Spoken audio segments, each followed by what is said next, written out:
My mother had a friend she grew up with in Belleville, New Jersey.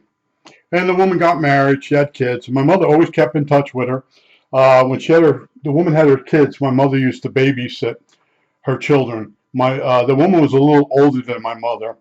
My mother met her through her brother, uh, the woman's brother, and they stayed friends until my mom died, and then I never saw the woman ever again. So anyway, we would go down maybe Christmas, day after Christmas, maybe the day after New Year's. And the woman had a son. His name was Albert. And Albert became an engineer, but he was terrible at it. He was just terrible. He went into some other. He went into processing restaurant shrimp and lobster in his house for different restaurants. That's where he became. At one point, he had a boat and he used to go out and catch lobsters. I won't go into that. But anyway, he wasn't he wasn't the brightest bulb, and he was real stubborn. So we're there New Year's morning, the first day of the year, and there was a shopping center that was open. Now Albert, for Christmas, he got a carrier, a missile carrier model. When the missile lays down, and it's a missile launcher carrier thing, and you can move it around.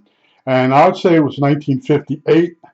The model was made, and he got the model for Christmas. And when he was putting it together, he broke an axle, and because he had these really big fat fingers. And whenever I'd go to the house, one time, a couple times, I had something in the trunk my parents bought me, and they'd say, "Bring it in. Have Albert help you put it together." I only did that once. He broke something on me. He had these really big fingers, and he wasn't delicate. Well, anyway, we're sitting at the dinner, we're eating, and Albert's bothering his father. He goes, "Can I have the car?" And the father says, "What do you want the car for? It's going to snow." Well, he starts telling the father about the broken axle on the model, and it's really bothering him. He wants to get that model finished with a new axle in it. So he keeps going on and on. Finally, we're done eating, and his father says, "Okay, you could take the car." And then for some reason, he took his twin sister, my sister, and me. And we're going over. I don't think it was the two guys. It could have been anything, but it was open New Year's Day, and it was a new shopping mall. And we pull in, and he goes inside, and he's trying to get the guy to open up a box with the same model and just give him the part. And this went on for over an hour, and the guy was really getting annoyed.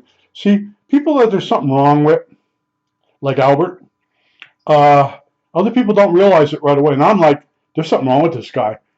And the poor guy, he's working like at two guys, and it's New Year's Day, and he should be home with his family, but because it's a new shopping mall, it's a new store, they're open.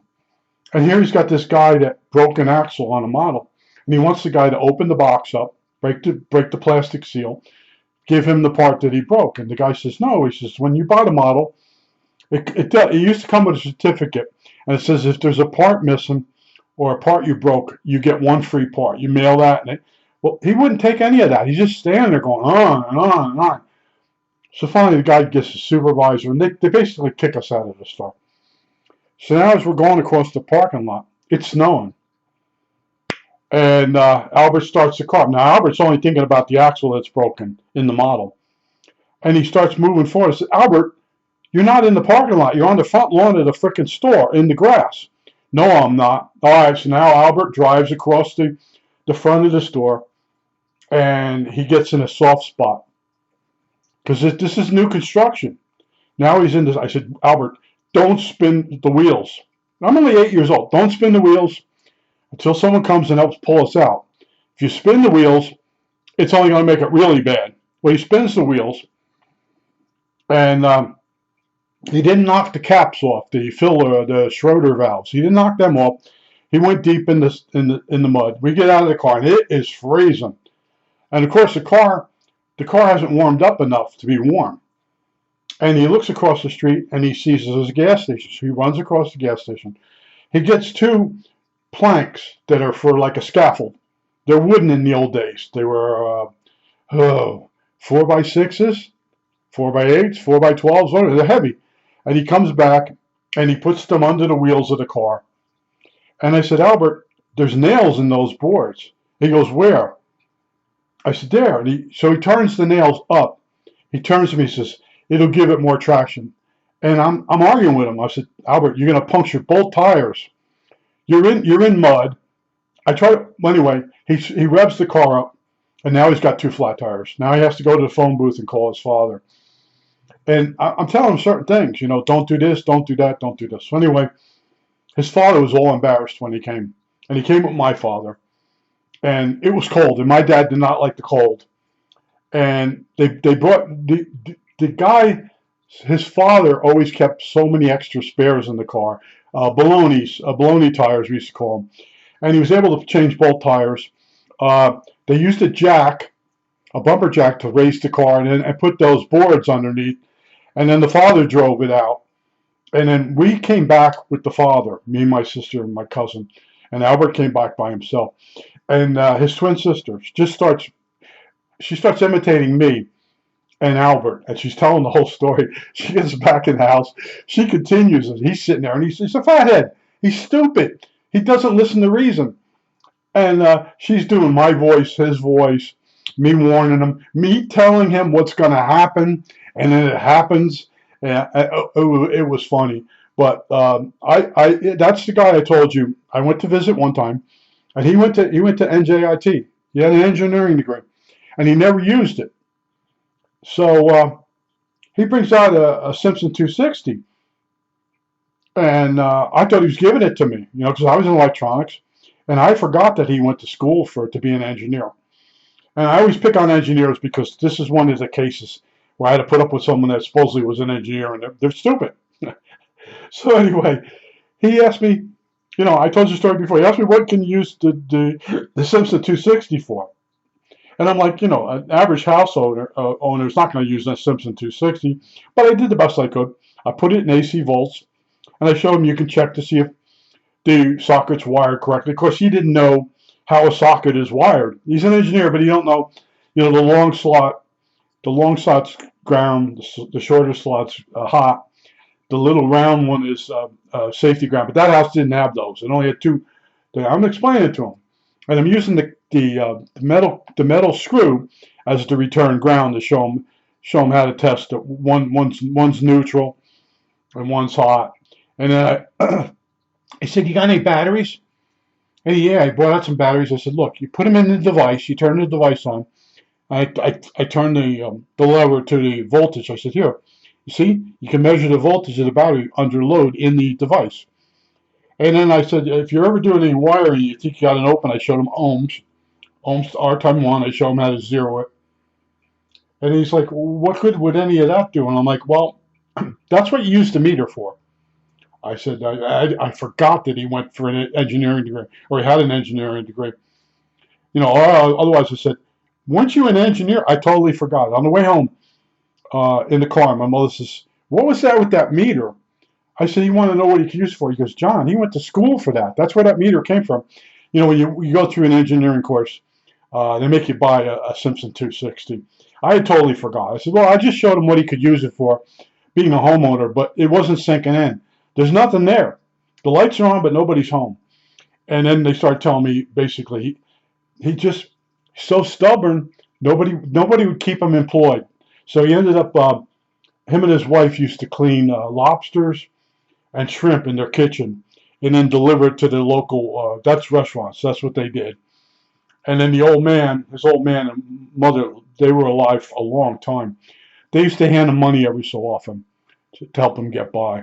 But I've been around some people, man, I'm going to tell you, they were screwed up. And I know I have problems.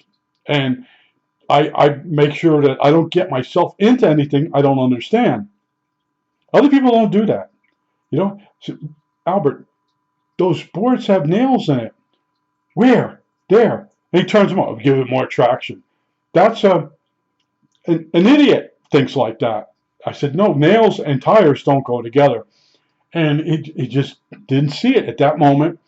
He was so psyched about getting the axle for the model, and he wasn't getting it, and he wasn't thinking straight. Plus, the rest of the time, he had other flaws too. But unbelievable, some of the stuff, the people I've been around. That's why I'm like I am. Sometimes you think you're going. It's like, oh, here's a typical example. I go over to the dollar store, and I just happen to look at the hours on the front door, and they were open at 8 o'clock. And they used to open it only at 8 o'clock during COVID, but then they went back to 9.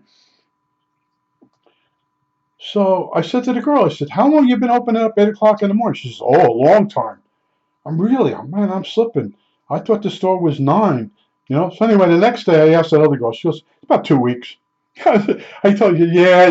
Don't ask her any questions. She's starting to have problems. I'm like, I know about that. I'm looking at the sign. I'm like, this store opens at 8 in the morning and Sunday at 9. I thought it was 9 in the morning during the week, and Saturday was 10. Or Sunday was 10. Yeah, I was right. They changed it to be more convenient for customers because the other stores in the area opened at 8 o'clock. That was the only dollar store that opened at 9. And a lot of people would go to the other dollar store and get what they want, but then there wasn't any more. Then they'd come down to another dollar store to buy some more, and it wouldn't be open. And I'd be standing out there with a few minutes to go, and I'd say, "Look, you got 4 minutes to go before they open." And they'd wait with me, and then they'd go in and get what they needed. But yeah, I constantly question myself on everything, even the simplest repair. Like that little cup I showed you in the last video that holds the felt. I'm slowly working that back to its normal shape without breaking it. And I could buy 4 newer feet and throw it on this radio, but they don't make feet with that big of a bolt. It's a custom thing. Now I probably could buy 4 feet in some type of store. Walmart has the feet, but they're stick-on feet. They're stick-on pads. They don't have the little plastic part. But other people, man, they have so much faith in themselves. Me, I'm like, whenever I touch anything, it's like the thing with the doctor, the first thing with the patient, do no harm. I'm like, if I go to fix something, I don't want to make it worse. That messes me up. It's like, I told you, I fixed that radio, that red Channel Master, put it away, bring it out. Now it's the tuning capacitor is scratchy, or silver mic. I don't know what it is. I'll probably still take that apart. I want to see what's wrong with that control. The first thing I would do is remove all the wires from it and use the ohm meter and see if it's scratchy. It could be something real simple. That's why when I go into something, I take my time, because a lot of times when you go in to fix something, it just needs a drop of oil in the right place. Other people, they bombard the unit with oil and they miss the spot. That you got to know how the thing works and where to put the lubrication. Some people just spray and it never gets in there. And one of the places I used to get in arguments with people on R71A, there's little trimmer caps in the phase lock loop board, and people say, you spray it with deoxin, move it back and forth. All you have to do is move that control back and forth a few times. It breaks the silver mica bridge in it loose, and it works. When you spray that control, that capacitor, that little capacitor, it never gets in there. I took one apart. You'd have to. You can't spray WD-40 or I'm forgetting the name of that. I always hate that. I hate the name of that stuff. But anyway, you don't spray contact cleaner into that capacitor. Contact cleaner is for pots. But I used to get in fights in these groups, and I'm trying to tell them how to actually fix the radio. And I did have a bunch of help files up on my website. I did some videos. I did a whole bunch of videos on R71As, what the problem really is. Because on those forums, they just make stuff up. And the poor guy, he's running around in circles. Meanwhile, he doesn't have a set of frequencies because that one oscillator is not oscillating, because the little trimmer cap has developed silver mica disease. And all he has to do is turn it back and forth a little bit. Just crack it. And that'll start working again. You spray stuff in the air, it's going to go in somewhere else in the radio and make it oscillate. That's what was happening. I just said, at that point, I said, I'm going to stop arguing with people. Because, I used to say to people, I don't argue when I know I'm right. And, I have electronics school. I've done other repairs of the unit. And then this person that knows nothing is arguing with me. So now I don't argue anymore. I just walk away. I don't need the aggravation. And then for a while I used to think, if I really talk nicely to the person and explain it, they'll understand what really needs. That doesn't happen. Now, if a guy has knowledge and you tell him, look for that, bang, he fixes it 1, 2, 3. And this morning, I woke up to someone making a comment about the S-40, the little helicopter. You know what he said? Thank you. And I got your video the second try. In other words, there's a bunch of videos on the Blade 70S, I think it is, and they're all bullshit videos. And I said to the person, here's how you set the trims before you fly the helicopter. And that's what's wrong with it, out of the box. It's ready to fly, but you have to know to set the trims. Well, if you buy a helicopter and never flown one before, or you never had a remote control unit that had trims, and I showed the old-fashioned craft trims, how they were mechanical. You could see them when you moved them, and then the electronic one. I really went in depth in it. Other people's videos, they're content videos. They're crappy just to make more content so they can make more money. Remember, I'm not monetized. I do videos this set of videos is just to be funny, just to let you know what I ran up against people. I pick on engineers and ham radio guys that deserve it. I've had some, they have a degree and they're no good, and and they call me. They call me up. Can you fix this? And then they're mad at you. Why did you call me? You're an engineer. You should, did you read the booklet? No. You didn't read the booklet that came with the RF vacuum? No. Why wouldn't you read the booklet? It tells you to fold those things back and press the button. In the event of a clog, it's right in the booklet. But some people are so stubborn. They're such a fathead. When I don't know how to fix something, or I'm stumped, I go reading. I shut the thing off. I'm like, I'm in over my head. And was it Dirty Harry said in the one thing? A man has to know his limitations. I think that's it. All right, that's it.